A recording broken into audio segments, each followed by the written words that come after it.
2, 1. So welcome, Pastor Jim, to the Connect Show. Thank you.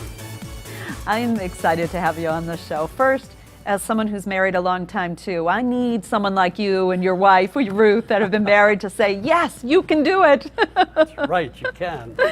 Give us a little history, because you've been a pastor. And Yes. I grew up in New Jersey. My wife grew up in Ohio, and the Lord brought us together in a most wonderful way. She went to Nyack College in New York. I did too, but she was finished before I started. And so the Lord had to bring us together. My home pastor in New Jersey hired her, and I met her, and I thought, she's for me. I dated her. In 4 weeks, I proposed, and Wow. it was Saturday night, and she said, I'll tell you tomorrow. And on the next day, we passed each other Sunday school hour and church, and she handed me a note. And it said, Ruth, chapter 1, verses 16 and 17. oh, I ran in to open up the Bible. and what did it say? It said, entreat me not to leave thee.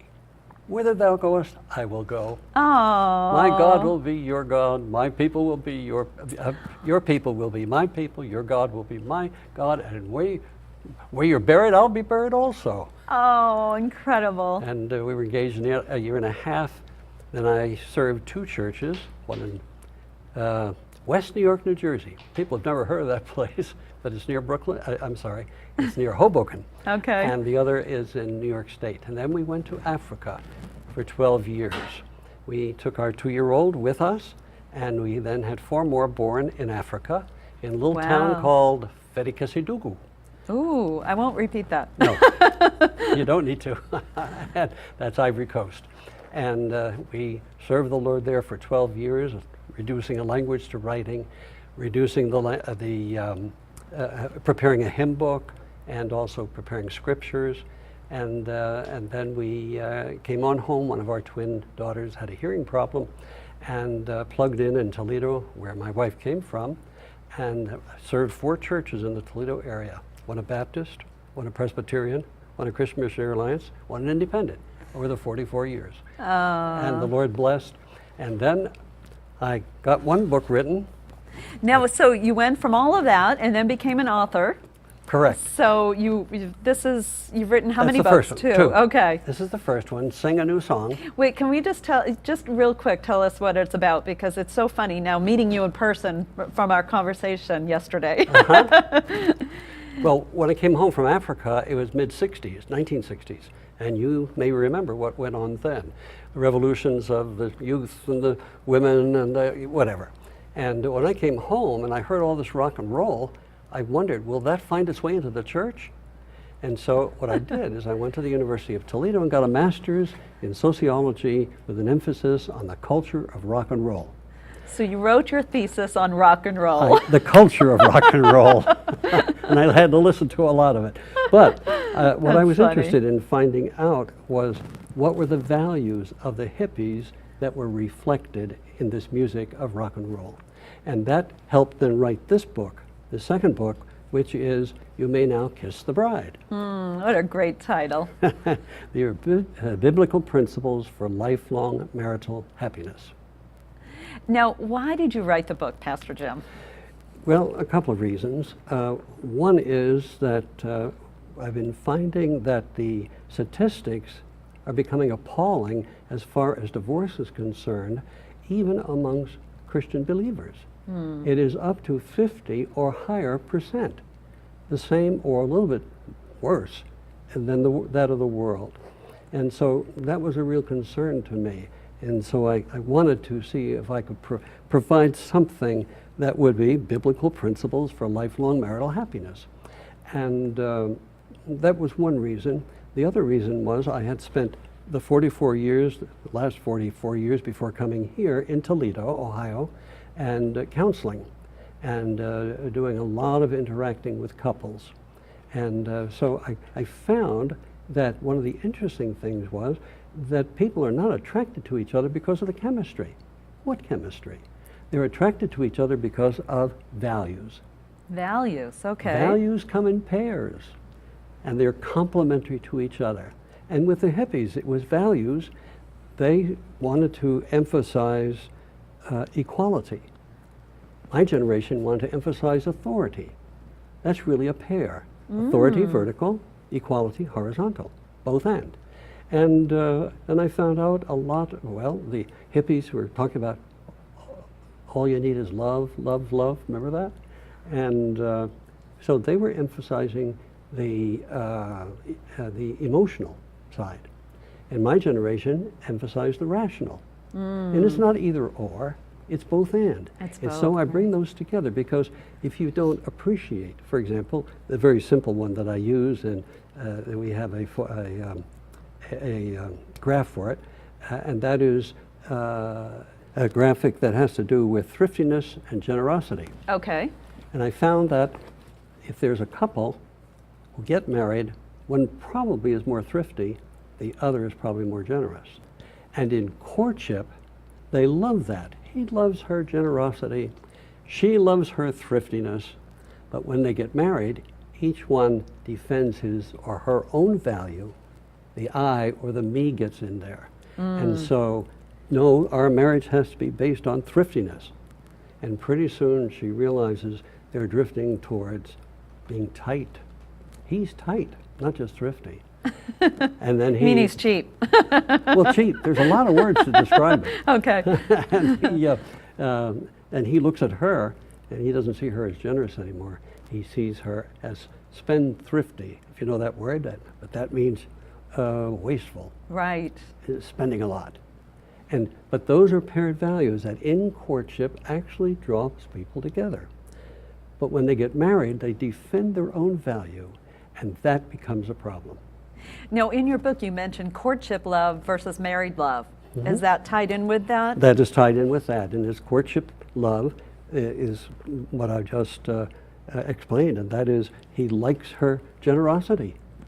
He doesn't feel generous, but he loves generosity, and she loves his thriftiness because she can't save money. Okay. And but when they get married, then it becomes it's thriftiness or it's generosity, when in fact, folks, it's both and. It's a pair of train rails. The marriage travels on two rails, thriftiness and generosity. And when you turn one way, the weight of the train is on one rail, and then you need that value, and one of them is better equipped to help with that value. And when you turn the other way, the other value is needed. And so those are both and, not either or. And so those are things that can derail a marriage, as you said. That's the word. That's the word. Yeah. One of the interesting things I found was that couples, when they get married, often you find it's probably not total with everybody, but there are many. One is an A-emmer, and the other's a P-emmer. I call the one a chicken, and the other an owl. One Okay, so rises with the chickens and the night owl. Right. One's awake in the Okay. morning and one's awake at night. Well, now, you stop and think about that. That can present some problems, especially when you put the lights out at night. Okay, so those little differences we have to learn. Now, there's a chapter on vulnerability. Tell us about that. Who's vulnerable? Yes. Well, in the scripture, we find that the head of woman is man, or the head of the husband, the head of the wife, I'll get it straight, the head of the wife is the husband. But then it says, not only is the man the head of the wife, but it says Christ is the head of the man. And then it says God is the head of Christ. And in each case, one submits to the other for protection. That's the major aspect of it. And then you can go down the line. There are shepherds and sheep, the protector and the protected. There is the master and the slave in the scripture, and there are parents and children, and there are elders of a church and believers in a church. So you have the protectors and you have those that are protected. And so there is that in marriage, and that a woman should not feel that her husband is dominating, and the husband shouldn't dominate, but that he is her protector. Now, I know there's some women that say, I don't need a protector. I think you do. It's just kind of God-ordained structure. It is God-ordained structure. And that touches on that authority and equality that you touched on earlier. Yes, yeah, and the authority is the structure of the protector and the protected. But one has to realize with your wife that they have to have equality. They're both worth the same before God. There is no difference. One is not inferior, one is not superior. That's the level of worth or being. The other is the perpendicular, if you like, of authority, of submission, of protection, and so on. And it's the vertical of what we do. The horizontal is who we are. Mm-hmm. So it's a who and the what. Okay, that's great. And now, is there certain roles for the husband and wife? Different roles for each? Yes, of course, together, as we know, they get together parenting. But it's interesting that wives tend to know about the role of their husbands when they say to Junior, if you don't obey, you wait till your father comes home. Okay? And so there are those roles, but the role is that vertical, and the protector and the protected. That's the roles they play.